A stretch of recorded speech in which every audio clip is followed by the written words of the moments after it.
కొండ నాలుక అంటారండి. కొండ నాలుక వచ్చినప్పుడు ఇలా విపరీతంగా దగ్గు వస్తుంది. కొండ నాలుక అంటే చిరునాలుక అని కూడా అంటామండి. మా భాషలో అయితే చిరునాలుక అంటాము. ఇది నాలుక వచ్చి కిందకి జారిపోయేలాగా ఈ నాలుక మీద పడినప్పుడు విపరీతంగా దగ్గు వస్తుందండి. ఈ దగ్గు ఎన్ని మెడిసిన్స్ వాడినా కషాయాలు తాగినా తగ్గదండి. ఓన్లీ దీనికి ఒక చిట్కా ఉందండి. ఇది ఏమిటంటే పైన ఏం చేయాలండి అంటే ఇప్పుడు ఇలా బ్రహ్మరంధ్రం ఉంటుందండి. ఇక్కడ బ్రహ్మరంధ్రం ఉంటుంది, చాలా మెత్తగా ఉంటుందండి ఈ ప్లేస్ లో వెంట్రుకలు కాస్త కొంచెం వెంట్రుకలు తీసుకొని ఇలా చేతికి మెలేసుకుంటా వచ్చి ఇలా పట్టుకొని ఇలా లాగేమనుకోండి, గట్టిగా శబ్దం వస్తుంది, పటక్కమని శబ్దం వస్తుందండి.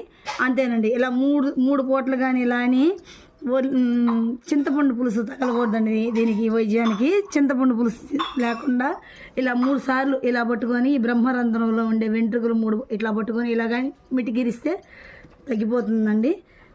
మీరు ట్రై చేయండి ప్లీజ్. కదండి, పెద్ద జడ ఉండదు కదండి లాగేదానికి. ఇలా పొట్టిగా ఉండదు కదండి. ఇది చేతికి ఇలా వేసుకునే దానికి వీలు కాదండి. అందుకని ఈ పొట్టి వెంట్రుకలు మనకు చేతికి చుట్టుకోరాడికి ఇట్లా లాగేదానికి వీలు కాదండి. ఆ మగవారికి అయితేను, ఆడవారికి అయితే ఈజీగా వచ్చేస్తుంది, మెటికిరిగిపోతుందండి. ఇట్లా మగవాళ్ళకైతే రాదు. ఇలా ఏం చేయాలంటే ఇది ఇలా బ్రహ్మరంధ్రాలు ఇలా మధ్యకి పట్టుకొని ఇక్కడ ఈ జుట్టుకి కొంచెం కటింగ్ బ్లేడ్ ఉంటుంది కదండి, కటింగ్ బ్లేడు. ఆ కటింగ్ బ్లేడ్కి ఇట్లా చుట్టుకొని ఇట్లా లాగితే ఈజీగా మగవారికి కూడా మెటికిరిగిపోతుందండి. అంతే.